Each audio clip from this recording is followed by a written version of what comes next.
Hi, I'm Steve Spencer, a partner at SMB Capital, a proprietary trading desk in New York City where we trade stocks, options, and futures. In today's video, we are going to discuss how to use options to express a swing trading idea. We've had a lot of questions about options, using options over the last year. I don't think I've done a video on it. And so in today's video, we'll discuss how to capture a swing trade in Tesla. If that topic interests you, stick around.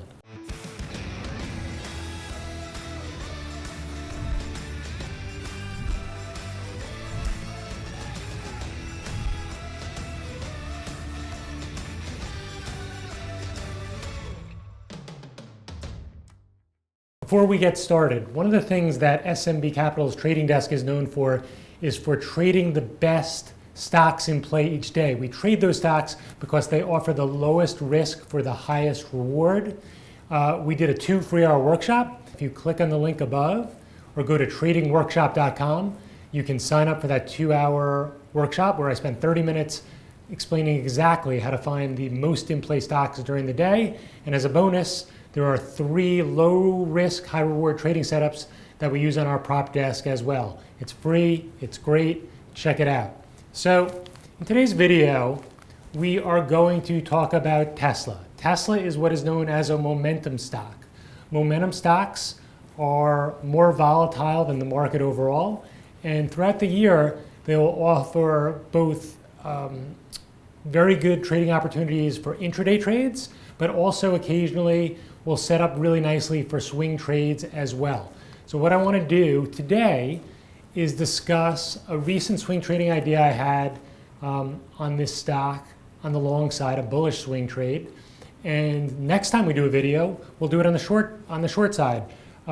These setups are kind of mirrors, they mirror one another, and it's 2 probably of the 4 most frequent options setups that I use, options trades that I make, and I'd like to kind of cover all the bases. But today, we're looking at a bullish trade in Tesla. And so we're going to look at several different time frames of how Tesla's been trading recently, my reasoning behind putting on the bullish trade, and give you some details of the actual trade itself. So first thing we want to understand is that Tesla on a higher time frame, on a monthly, on a longer time frame, it had been trending lower over the last, let's say, 6 months or so. If we look at this chart from 2018 coming to 2019, it had been moving down for a while, between 280 and mid 300s, August of 2018, and then again, I guess at December, January of 2019, it topped out at 380. And then after that, it came off really hard, down to 300, it bounced again, but it did make a series of lower highs, and you can see I drew a downtrend on the daily chart. And then eventually what happened was recently, in the last couple of months, it cracked that 280, and once it started to spend time between 280 and 260, it really was setting up for a further downside. People were becoming more bearish on it. And over the last month, it really got hammered. And so what I've drawn there on the long-term chart is the long-term downtrend. You can see it kept on bouncing up to it. Even recently, like a few weeks ago, it bounced up to it when it bounced from 230 to 258 before moving down again. And in the last couple of weeks, the downward pressure accelerated, and I drew that steeper downtrend. Whenever you have a higher time frame downtrend like that, and then it gets steeper, the steeper trend can't sustain itself, and you'll get a bounce where that steeper downtrend will break, and you'll start to move towards the higher time frame downtrend. And that was the basic concept on the bullish trade that I made. And as I said, we'll do the same thing on a bear setup when something accelerates to the upside, and that'll be the next video. So let's zoom in a little bit more on lower time frames so we can take a look. So the Tesla 30-minute chart is going to show us over the last few weeks kind of what it did. It basically had come off to 230 a few weeks ago.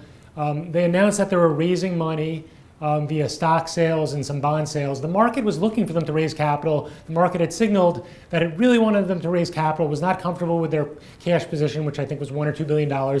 Said, hey, why don't you go out and raise some more money? We'll feel better. And actually, reacted positively. The first little circled area there was when they said they were going to raise capital. It spiked from 230 into the 240s, actually got all the way up to, I think, 258. That's the last time I did a video on it. And then it came down. They raised the capital at 243.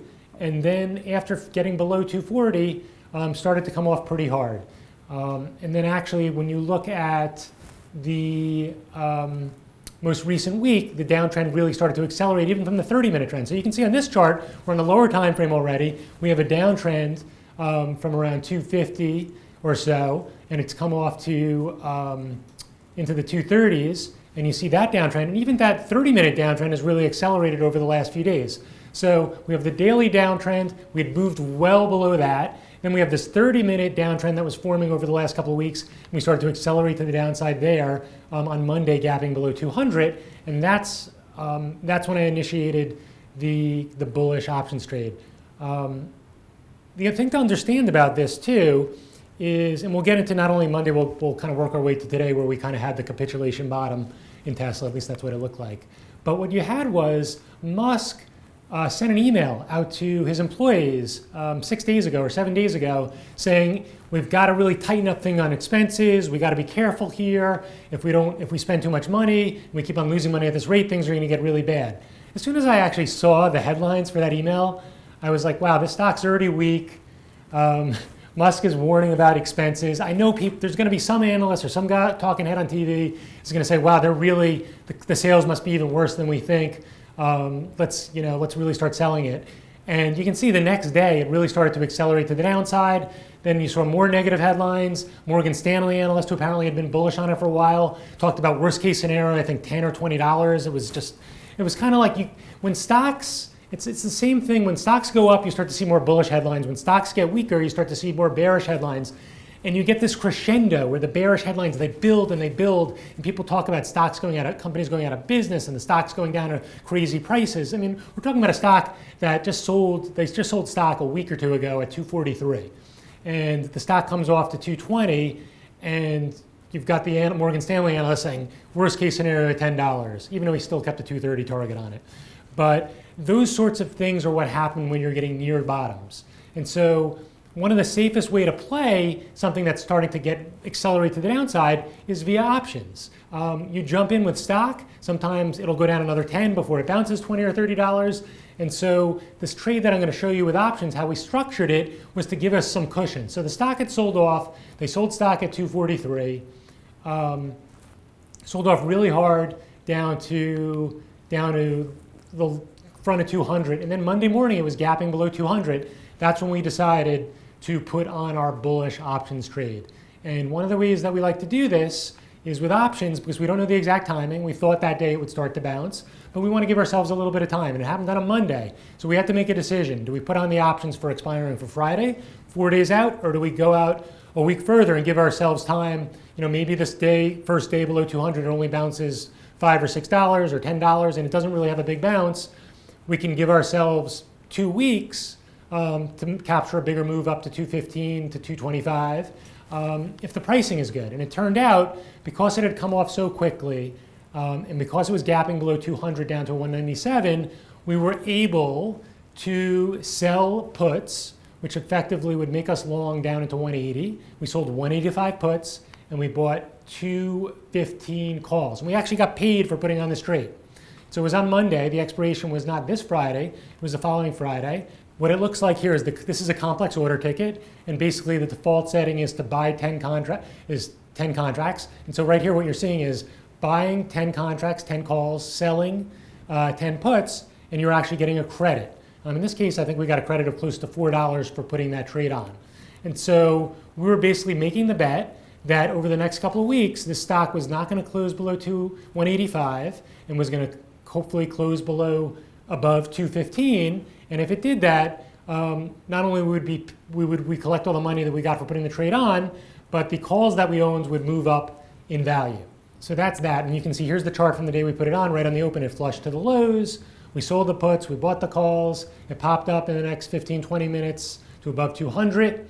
In this situation, when I put a trade on this, what we do is when we put it on, we say, okay, if the trade's not working, meaning we put it on when the stock was trading at 196, we'll take off half of it if it's not working, if it continues to go down. So if it goes down a few more dollars, let's say below 194, we'll take off half the trade. And we'll give it a chance, though, because the puts that we sold are down at 185. We're not particularly nervous. We also sold that strike because we knew the longer-term support over the last couple of years was in the 180 to 182 area. And we knew we basically wanted to be long between 182 and 180, assuming the stock Tesla continued lower over the next couple of weeks. And so that's why we sold that strike. And then in this case, you can see it bounced up at $8 or $9. It came back down again, made a higher low at 198, and then eventually started consolidating above 200. So we felt pretty good about the trade. And eventually it moved up to 205, 206, and you can see it started to move sideways about $10 above where it was on the open when we put on the trade, and it was having trouble there, and it was a 5% move. So the general rule I use, and by the way, the puts that we sold were 5% below the market when it opened, and when a stock is extended to the downside, it's sold off 3, 4, 5 days in a row. What I'll try to do is sell puts 5 to 10% below where it's trading at the time to give myself some cushion. And then when it bounces 5%, what I'll do is I'll use common stock, short common stock, as a hedge against the calls that we own because we have to deal with time decay. Options, one of the things you have to deal with is each day they lose a little bit of value based on time decay. And so nice 5% bounce up to 205. We hedged off 20% of the position. And so that way, over the next week, if it doesn't continue higher, we've covered the risk of that time decay by being short from 205. We've also can capture, if it actually rolls over and goes all the way back down below where we initially put in the position, we have some downside protection, meaning we're going to collect money on the short from 205 as it moves lower. And so we're really in a position of strength at this point, meaning over the next week, if it trades up to 210, 220, we're going to capture the value of the 80% of the calls that are unhedged. The puts that we sold will expire worthless. We have all that money that we collected. As I said, it was close to $4 a share that we collected. And that's how we're positioned for the trade. And it's a low-risk way to kind of play the trade. Now, after that initial bounce on day one, Tuesday and Wednesday happened, more negative headlines. As I said, Morgan Stanley said the shares can drop to $10 a share. Then yesterday, Consumer Reports came out and said autopilot raises safety concerns. And it's just pile on, pile on, pile on. And it actually on Wednesday sold off and was pretty weak and closed down below where we put on the position on Monday, below 196. We actually closed at 192. And so I was prepared for it to gap down today. So we actually bought some puts expiring Friday, the 180s, thinking if it gapped down this morning, those puts would get juiced in value, we'd sell them, and we would still have our original position on, the short hedge from 205, the short puts at 185, and the long calls. And so here's today's action. Here are the labels of the support and resistance levels, because this was kind of a capitulation day, and I want to talk you through capitulation day. Support, and by the way, we do this before the market opens, so obviously all the levels, basically an email leaked in the pre-market where Musk sent another email to employees, probably because he was not too happy about the stock getting obliterated, dropping 20% in the last couple of weeks. And he basically said, what the orders were through the midpoint of this quarter. He said that they're expecting, based on this current rate, to actually beat the December quarter, which was a record quarter where they made a ton of cash. And immediately the stock bounced about $15. And so you can see we had our levels in there. We had S2 was 182 was the long-term support. S1 we had was 184, kind of already in the pre-market. It had moved above 184 to 185, 186. So I thought on the open maybe that was the first place it could potentially support. And then all of our resistance levels actually on that pop in the pre-market got taken out. But I felt like it probably would come back down and either R2 or R1 might be in play on the open, and then we would go from there. But the point was, this thing is extremely oversold, came out with news, which was verified by Reuters and some of the big players, big news organizations, that this email was real. And so understand the mindset. People are just, the stock is like, it's gone from 280 to 250, and then they sell stock at 243. Then it drops to 220, and then it closes below 200. And you're just seeing analyst after analyst, jump ship, jump ship. People are panicking, they're getting out.